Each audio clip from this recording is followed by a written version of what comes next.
Naniwala kayo mga kababayan dito sa mga kwento ngayon?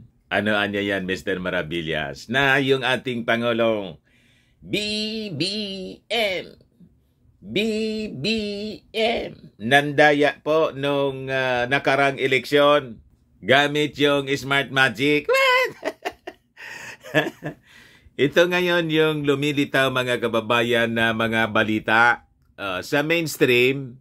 Wala po sa mga tawag dito, malalaking newspapers. Pero yung Politico News, pinick up yung balita, nagpa-presscon pala si Glenn Chong. At ini-insinuate niya mga kababayan na yung ating Pangulong Bongbong Marcos, through Mrs. Lisa Marcos, nandaya po nung nakarang eleksyon. Ito po yung balita ngayon sa Politico News. Maniwala kayo rito sa mga kwento-kwentong ito. Basahin ko sa inyo. Lisa Marcos. Yan o. Lisa Marcos, Smartmatic President, reportedly met before May 2022 polls.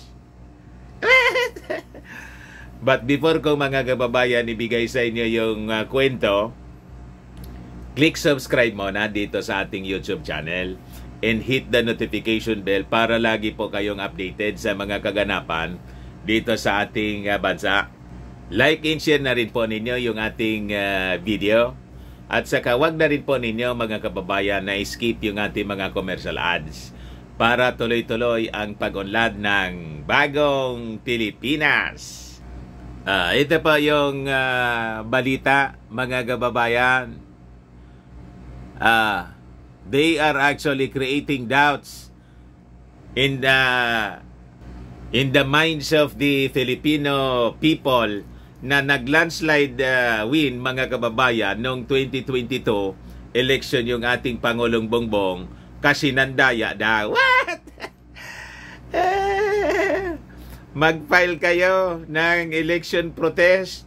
Kailangan gawin ninyo na legal para makasagot yung kampo ng ating Pangulong Bongbong Marcos.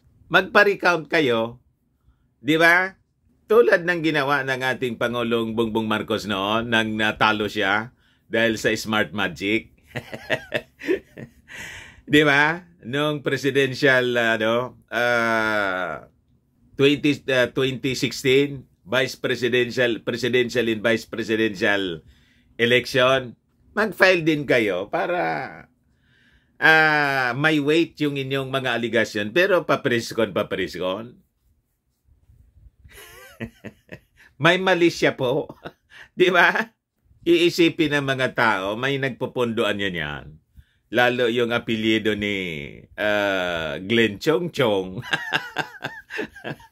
Baka niya kasi, naging disgruntled kasi hindi na-appoint. Di ba? Hindi maalis yung pagdududa ng mga tao. More than 1 year na niya.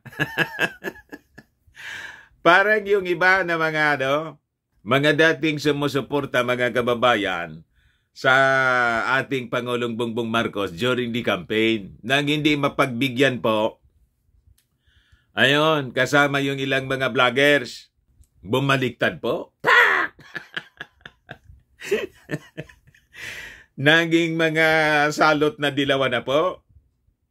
Naging mga anti-Marcos na. Di ba? But anyway, ibigay ko sa inyo mga kababayan yung kwento rito para at least alam ninyo.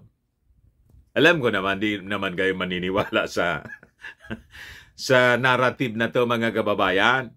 Sino ba naman yung maniniwala na nandaya yung ating Pangulong Bongbong Marcos with that landslide win and with the popularity mga kababayan ni BBM during the election and until today. So sabi rito mga kababayan sa mga kwento-kwento, First Lady Lisa Araneta Marcos reportedly met with Smartmatic President Roger Piñate in the weeks leading to the May 9, 2022 elections. Sabi po ito ni former Biliran Representative and Attorney Glenn Chong. Ito yung naging claim niya sa press con na ginawa kahapon. The other day yata. Ano ngayon? September 14. Kahapon, September 13. Wednesday. In a press conference Wednesday, September 13, Chong accused Smartmatic of violating its contract with the Commission on Elections by allegedly meeting with a representative of a presidential candidate, referring to President Bongbong Marcos.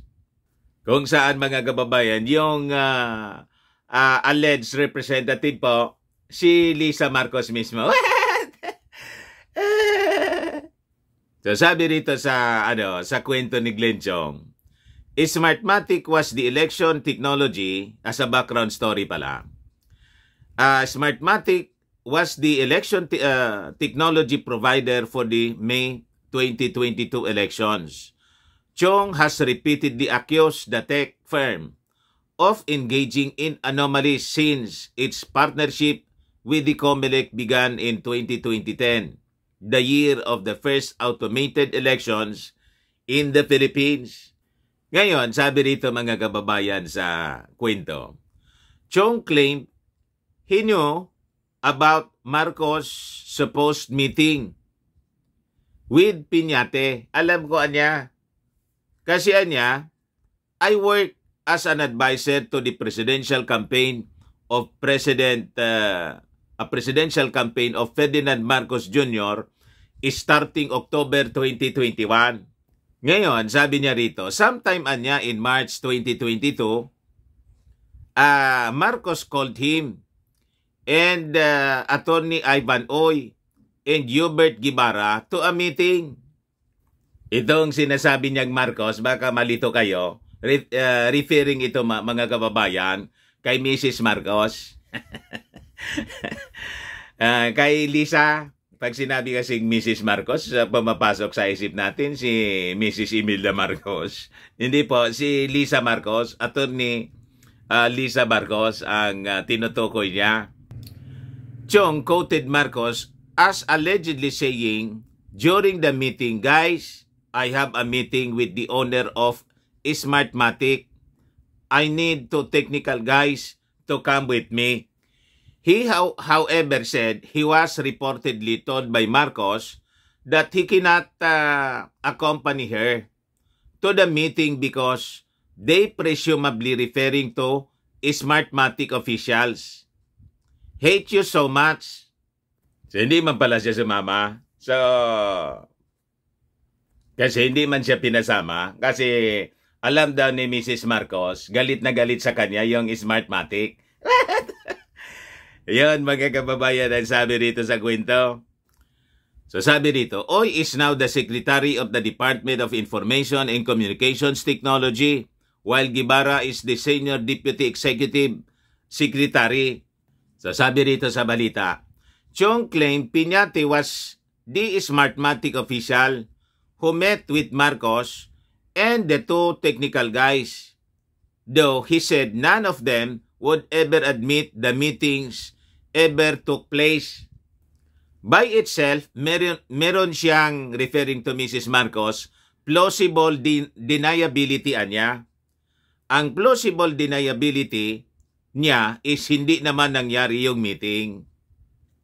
Ngayon, sabi niya rito, ang sagot ko doon, may subsequent events na nangyari to support the idea na nag-usap kayo ni Piñate, sabi ni Chong. With this story, mga kababayan, humina yung kwento ni ni Glenn Chong, mga kababayan, by his own story. Nawala yung bigat po. Kasi hindi man pala sigurado kung natuloy. Di ba?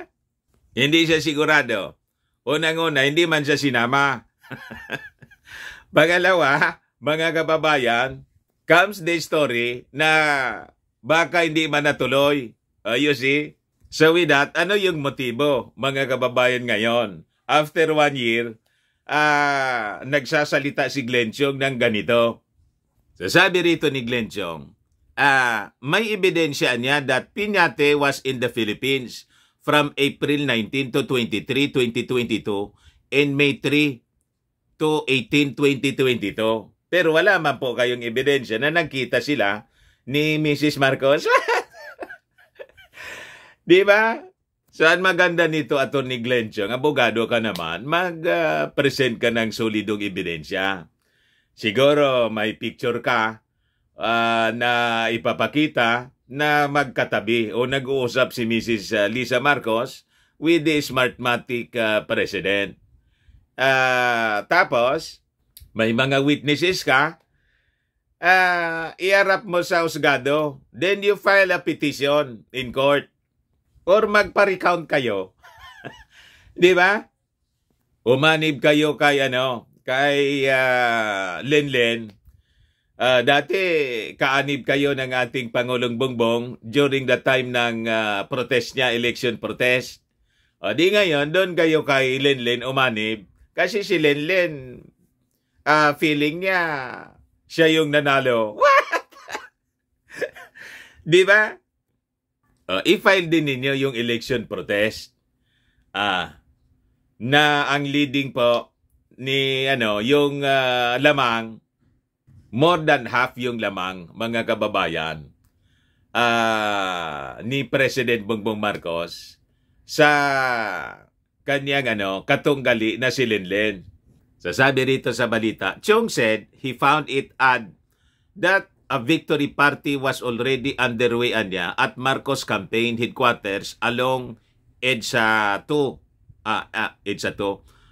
Along EDSA 2 hours after voting closed on May 9, 2022. Siyempre naman po, landslide win. So, normal reaction ng mga supporters po. Nakita ko to. Napanood sa mga live streaming ng mga vloggers po.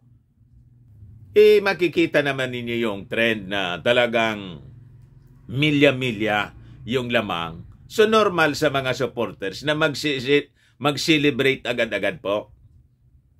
So, sabi rito ni Glenn Chong, the timing of the celebration coincided with the alleged rapid counting of the votes where 37% of the votes cast were already tallied within the first hour after precinct closed.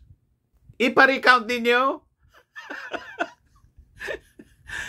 Di ba? Pero pag ganitong papriskon, may mali siya po. Iisipin ng mga tao, ay, kuan man lang niya yan. Politika lang niya. Kaduda-duda. Di ba? At saka, inintay pa niya na after 1 year, mga kababayan, iisipin tuloy, disgruntled niya. Siguro niya, hindi na pagbigyan. Di ba? I-file ninyo po ang election na protest, magpa-recount kayo. Pwede kayo magipag-alyado na. Kasi bumaliktad na kayo, hindi ituloy-tuloy na ninyo. Magipag-alyado kayo para lumakas yung loob ni Lenlen na gumastos din. Di ba? Para sa recount. So sabi rito, the quick count of the ballots on election day showed Mr. Marcos with a substantial lead over his rivals. He was proclaimed president with a vote of over 31 million. Ipa-recount ninyo po yung 31 million. Chung said Smartmatic should no longer be involved in the 2025 midterm polls and future elections in the Philippines. Yan po mga kababayan yung kwento. Ano tingin po ninyo? Credible yung kwento ni yung expose ni Glenn Chong? Post your comments mga kababayan. Yun man lang po ang kwento natin for now. Baka lang gusto ninyong i-try po ito. Firmax Firming and Lifting Cream, pinapahid po sa mga pulses and affected area. Mainam po sa paninigas ng mga kaso-kasuan. Ito naman po, Automax Radiant Serum. Sa mukha naman yung application. Anti-aging po siya. You will look 10 years younger than your age. Sa mga cancer patients naman po, baka lang gusto ninyo itong itry. Ningxia Red Mixed Fruit Drink. Hindi man po siya gamot, food supplement siya. Kaya lang, gawa siya mga kababayan sa goji berry. Yung goji berry, may anti-cancer properties. O yung mga inquiries po ninyo, dumiritso na lang kayo sa aming messenger sa Facebook para masagot namin agad. Ayos, ako po si Dante Maravillas. Bye-bye po. God bless.